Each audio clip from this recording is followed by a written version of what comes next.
Welcome to the very first Liar's Bench radio podcast. I'm your host, William Ritter, here with award-winning storyteller and author Gary Carden in Selva, North Carolina. About a decade ago, Gary and some of his favorite area performers and friends banded together to create the Liar's Bench, a sort of live Appalachian-themed variety show with storytellers, musicians, poets, and sometimes politicians. We showcased a broad slice of Western North Carolina talent over the years, and we're happy to bring our first podcast to you today. Now, I want to point out that lies is just a mountain vernacular for stories, whether they're true or not. Seeing it's already December, we thought we'd let Gary loosen a few of his own Christmas memories. Today we'll hear all about his first Christmas in Cowee. This is my earliest Christmas memory. It was during the Second World War. I do know that the war was still going on. And I was just a little fella, and Grandpa got up one morning, and it was Christmas Eve, and he says, "I'm going to see my mother." And of course, that was my great-grandmother. And he said I could go with him. And we got in the car, and it was already snowing. And by the time we got down to Dillsboro, he always stopped at Cap Weaver's. And Cap was a little strutting guy who was deaf that ran an Esso station. And it was right there across from the Jarrett house. The people in Dillsboro all had it out for poor Cap Weaver because he had a Bermuda bell, and he stayed open till midnight. And around midnight, if somebody pulled in there, when they went across that Bermuda bell, why, it said, "Ba-dang! Ba-dong!" And it upset everybody, and they wanted him to get rid of his bell. But we stopped, and Cap Weaver, who always gave me bubble gum and candy, came out to the car and gave me a whole bunch of junk. And then we left Dillsboro on the old road going to Franklin. And they were putting in a new road, and it was totally undependable, and it had been falling off the side of the mountain. And if we hit a place where it had fallen off, we just had to turn around and go home. But we made it all the way through. I know a week later, nobody could get across because the road had just collapsed completely. But we made it all the way into Franklin, and by the time we got to Franklin, it was snowing huge flakes. And what I remember about them is they fell so slowly. It was like watching something in slow motion. There's huge snowflakes coming down real slow and so thick you couldn't see.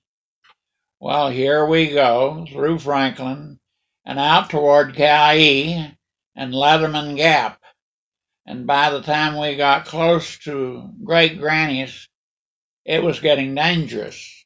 Grandpa said, "Oh, we can't get there, I'm afraid. We're going to have to pull off the road and walk." And we did. We got it to the turnoff to Great Granny's, and he pulled over and left the car. And we got out and walked down to Great Granny's. We had to go across a little creek that had already named it after her, Aunt Nancy Carden Creek. Of course, that didn't stay very long. She died, and then all the relatives either moved away and died, and people named it something else. But right then it was Aunt Nancy Carden Creek. And we walked down to the house, and it was completely covered with these huge snowflakes. And they were expecting us. They were peeping out the door. And we got up on the porch, and they let us in. And the thing about my great-grandmother, she was past walking. They had her in one of these beds where they put a straight-back chair in the bed behind her and then put pillows on the chair, and she was propped up so that she could see straight ahead, and what she was looking at was the front door. That's exactly what you saw when you come in the house. You opened the door, and there was my great-granny staring at you, propped up in that bed. And she says, well, come in. We got a good fire in here. And she did. She had a humongous fire in the fireplace, and it was a big fireplace. And Grandpa and me, we went over and stood in front of the fireplace. And I remember that was the first time I saw the writing on the wall, and it was across the top of the fireplace, and it said, God bless our school. And I didn't know what the hell that meant. And so the first time I got a chance, I asked Great Granny, I says, why does it say, God bless our school? And she says, well, honey, we used to teach school here. This used to be a schoolhouse. And she says, my husband taught school here. And he was a photographer. And we have pictures all over the place that he made.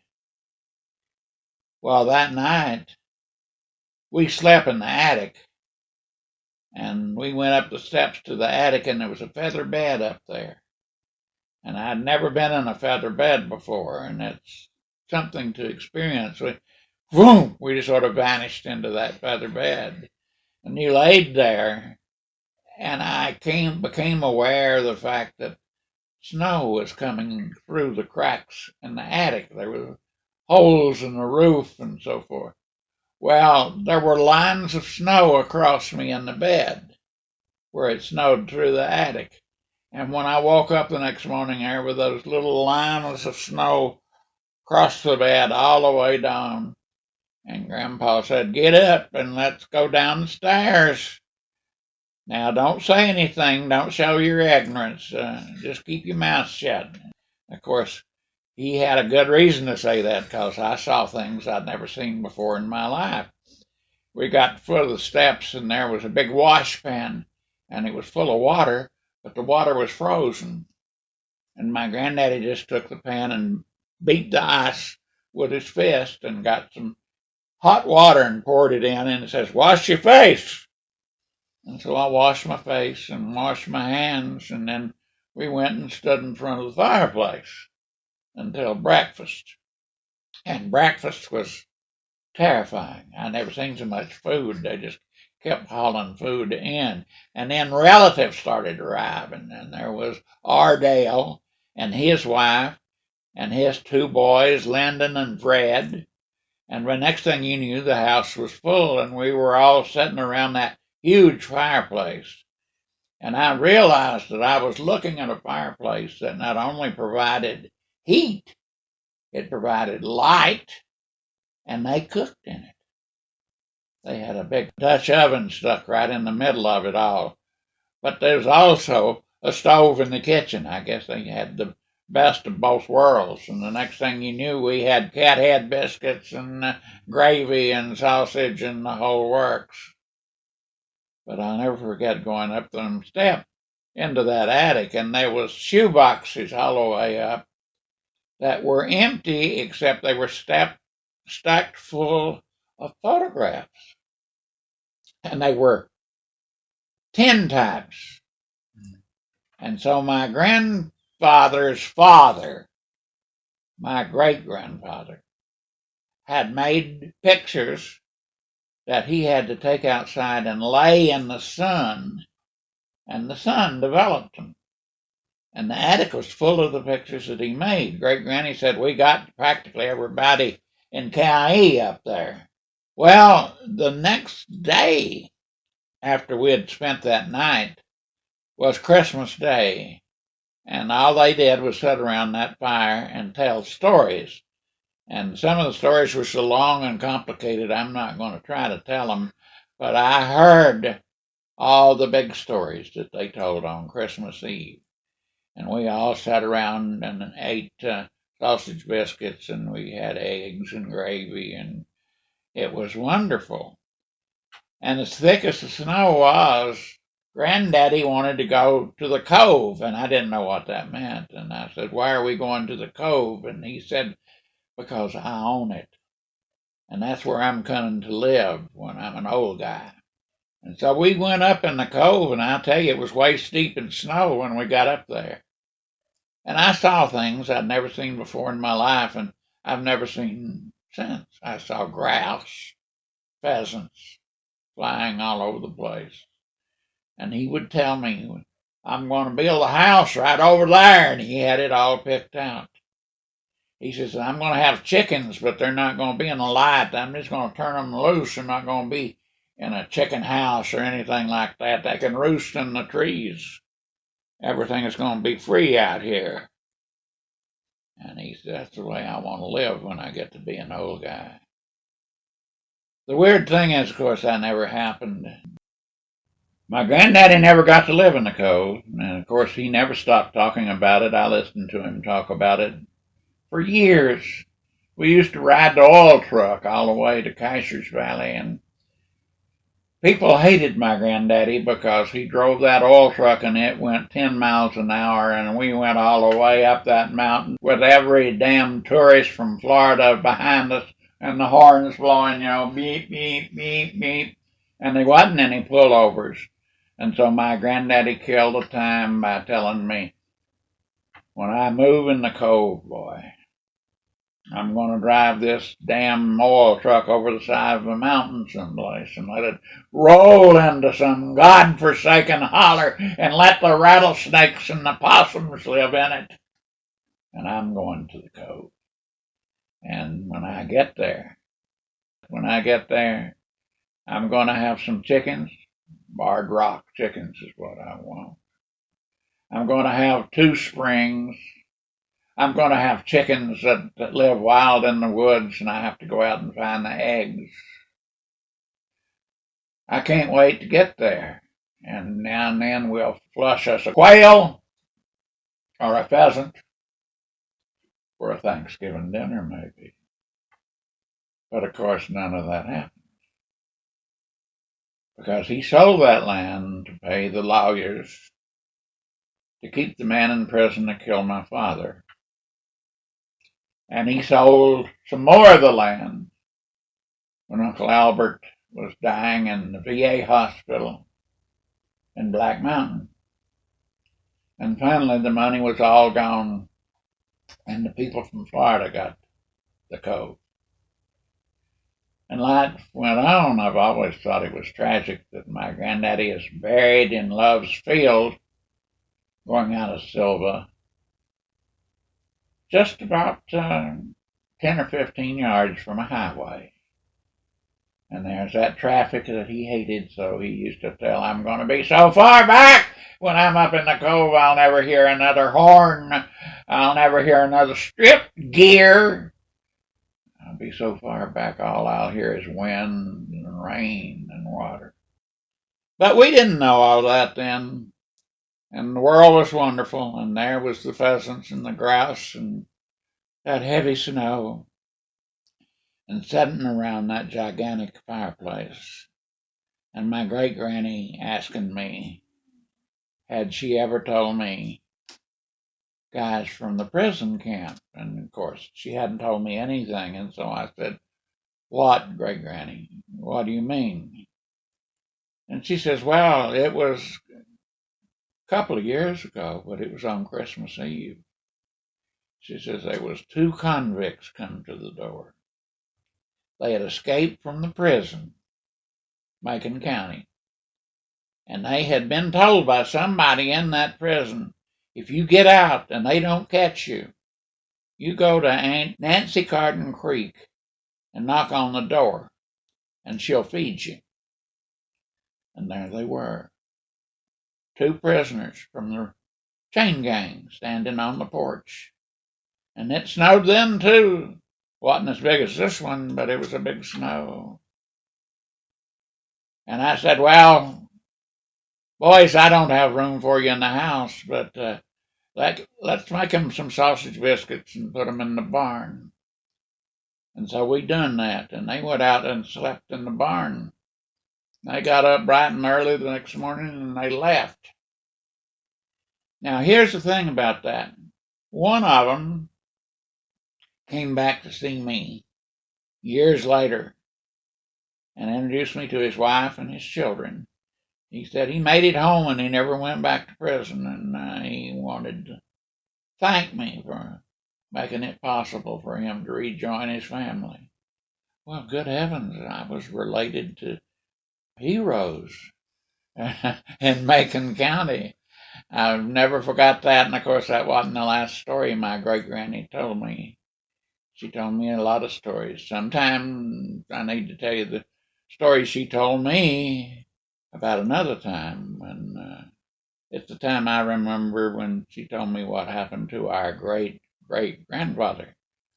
But we'll save that for another time.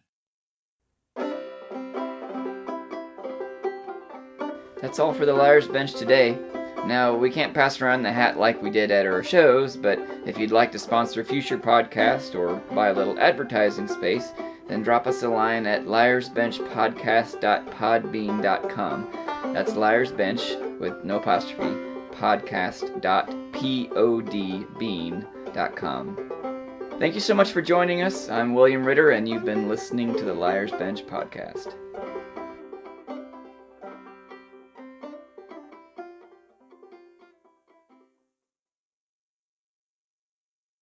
Welcome to the Liar's Bench radio podcast. I'm your host, William Ritter. In part 2 of our Christmas special, Gary Carden describes a few very old Appalachian holiday traditions. It's really a shame no one goes serenading anymore, and no, I'm not talking about going around singing carols. That, first footers, and more on today's episode of the Liar's Bench.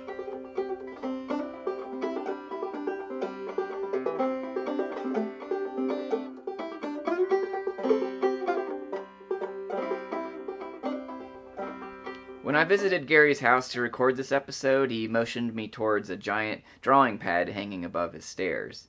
They featured page after page of Christmas traditions and some of his accompanying artwork. There are many odd and wonderful winter solstice practices around the world, but for today we'll focus on a few that survived on into the Appalachian tradition. Here's Gary on first footers and talking animals. Well, first footers, that's like FIRST-FOOTERS.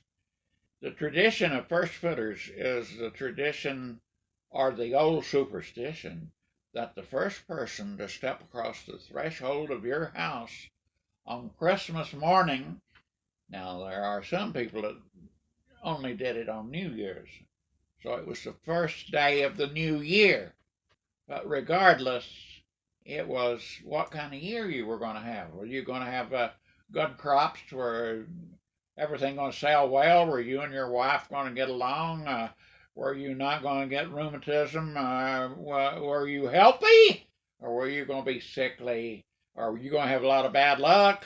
Were you going to lose the farm? They said all that was perfectly evident by the first footer. If the first person that steps across your threshold, let's say Christmas morning, if he is red-headed, you're going to have a bad year. If he's blonde and red-headed, oh God, I feel sorry for you. You're going to have sickness and misery and so on. But now, if the first person that stepped across was brunette, black hair, why, everything was fine. Now, the theory is that all dates back to some famous battle. And in that battle, it was the redheads against the brunettes. That could have very easily been some Scottish people fighting a war against the Irish people. But regardless, we associated it with the color of their hair. Now, being careful people, cautious, a lot of mountain people believed in it, but they weren't above going out the night before the New Year's or Christmas and going to a neighbor's house who happened to be brunette and say, why don't you come to breakfast in the morning about 5 o'clock? That way they could be sure that they got a brunette and the whole year would be wonderful. And if a redhead showed up and he was a good friend, you would still have to say, I'm sorry, Roy, could you come back this afternoon? Don't let that man in your house. If he steps across the threshold, you're doomed. And then, of course, there were the talking animals. You put all the stock up in the barn, you got a cow out there, got a mule out there, and you got a talkative pig out there. They're all out there in the barn, you know, the calves and everything, and it's Christmas Eve. And at midnight, they talk. They talk to each other. The cow says to the mule, "Well, it's been a good year. How about you?" "Well, it's not been bad," says the mule. "Fed me pretty well, but I tell you, I've been thinking about running away." Well, they believed so passionately that they were talking. There were some people that got so curious they hid in the barn to see if the cow and the mule and the donkey and the pig talked. And when they started talking, they thought, "My God, it's true." And they're down there talking up a storm. They're talking about this and that and what the kids are doing. And my wife had a litter this year, yeah. And they're talking up a storm. And then one of them says, the guy that owns us here, he's a nice fella. I think it's a shame he's going to die this year. Yeah, it is a shame, isn't it? Why is he going to die? Well, the damn fool came in here and heard us speak. That's why. He's back there right now. There he goes! Okay, this next part is one of my very favorite Christmas traditions, and it is weird as the wind. Without further ado, one of the last serenades in Macon County. Well, the time I arrived over in Great Granny's, and of course I was a little feller and ignorant, and I thought serenading meant making music, And when Aunt Irene and Fred and Ardale and the relatives started talking about we might go serenading tonight, I thought we were going to go out and sing like a quartet someplace, but no, I'm here to tell you it ain't got anything to do with singing. When it got time for us to go, we all went back to Great Granny's house. We sat around that fireplace and we took soot out of the fireplace and put it on our face. I don't know why. When I said, "Why are we doing that?" and they says, "Well, don't ask questions, Gary, just do it. This is what you do when you serenade. This is what your granddaddy and your great granddaddy and probably your great great granddaddy did. He sat here just like you are now and he put soot on his face. Now you got to wear one of Irene's dresses, 'cause the boys all wear dresses and the girls all wear overalls. And get us a dishpan. We need a dishpan that makes a lot of noise. Get a hammer. There's a hammer out there on the porch. And the shotgun. Let's take the shotgun and at least 4 shells. Okay? All right. And we got that old pistol, but we just got 2 bullets. Well, that's okay. We'll use both of them. And that'll make enough noise. Outside of that, you'll just have to scream. Okay? Let's go. And so the next thing I knew, we were in the dark, prowling up a side road, and we went for the longest time through laurel thickets. And the next thing I knew, we were coming up on a house, and I could see a lamp in the window. And shh, be quiet now. We crawled up around the bottom of that house, and he says, "Let's see if we can get under it. It's best if we can get under the house." And so we got under the house, crawled up under it. And he says, "Okay, go." And one of us beat that frying pan. I think it was Fred that had that wash pan. Bam, bam, bam, bam. And we all hollered, "Whoa, whoa, whoa, whoa, boom, boom, boom." Oh, and we had a cowbell. Ding-a-ling-ling-a-ling-ling-ling-ling. Boom, boom. They said that ought to do. And sure enough, it did. They come out on the porch and says, "Who the hell is that?" And Ardell says, "It's just us. It's the Hursts and the Cardens and the Shepherds from down the hill." And he says, "Well, we thought it might be y'all. Well, y'all come on in. We'll give you some sassafras tea and a piece of cake." Well, what I found out is that was one of the last serenades that took place in Macon County, because it was an old tradition and people had been doing that forever and they didn't know why. It was just something they always did at Christmas. And then after that, they went up on the hill and built a big fire. And there'd be fires all over Macon County. You could see them on other mountain tops. And they said they did that because that's what they did in the old country. in England and in Ireland. They built them fires on the top of the mountain. And there was even some people that said it dated all the way back to prehistoric times when there was just clans and frightened people who were scared to death because it was the dead of winter and it seemed to be snowing real hard and it was just getting worse all the time. And they believed that maybe the sun would stop, that it would freeze in the heavens. But if they made a lot of noise, if they built a lot of fires, if they serenaded, if they screamed and beat on things, the wheel would turn and go on, and we'd be blessed with another year. I love that story. Gary tells me that eventually a sheriff circulated a notice throughout the mountains in Georgia and North Carolina insisting that the practice of serenading be hung up for good on account of somebody almost getting killed. And just like that, an ancient tradition was gone. Oh, and just to be clear, the house that was going to be serenaded tended to know or expect what was coming. Gary has told me before how, when they were invited inside, coffee and tea and some food were fixed and ready, despite the fact that everyone appeared to be asleep. So, if you're going to try to revive this ancient practice, do try not to get shot or scare someone out of their mind. Thanks for listening today.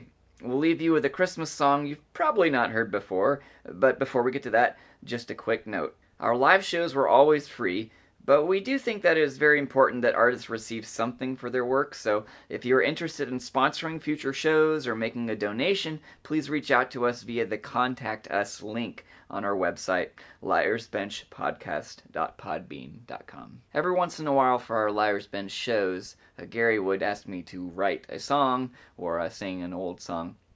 I didn't write this song for the Liar's Bench, but I thought I'd share it. This is me and my beautiful wife, Sarah Ogletree, singing a song that I wrote called Rejoice, for the King has Come.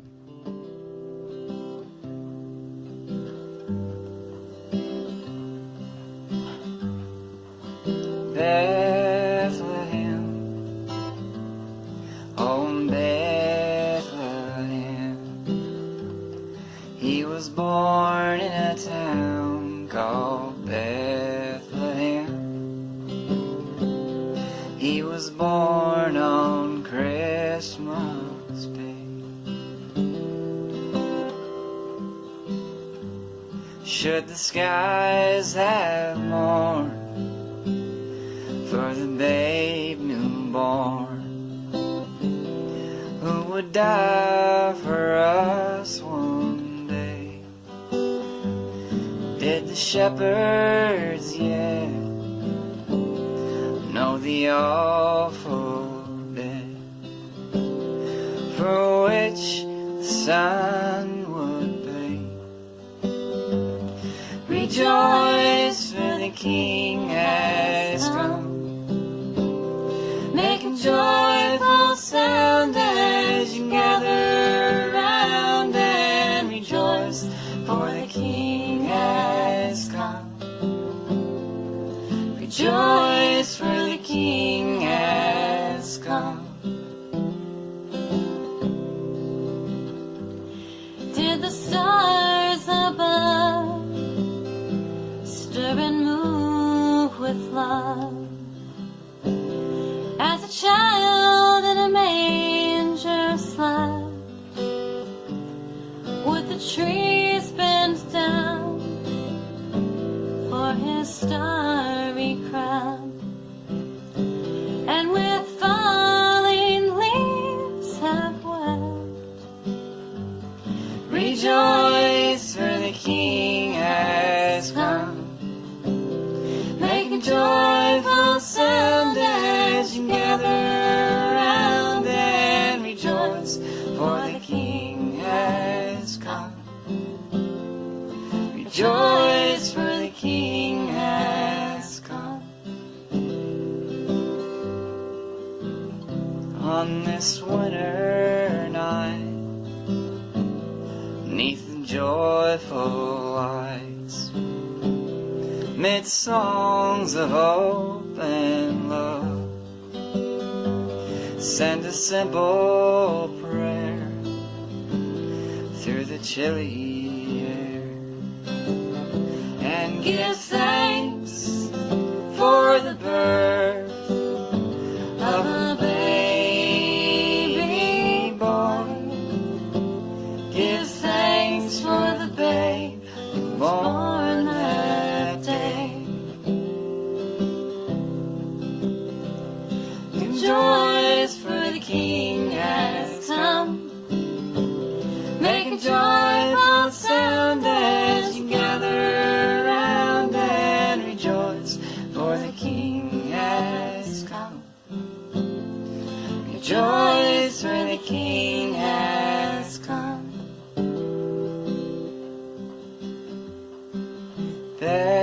Bethlehem, oh Bethlehem, he was born in a town called Bethlehem. He was born on Christmas Day. Merry Christmas!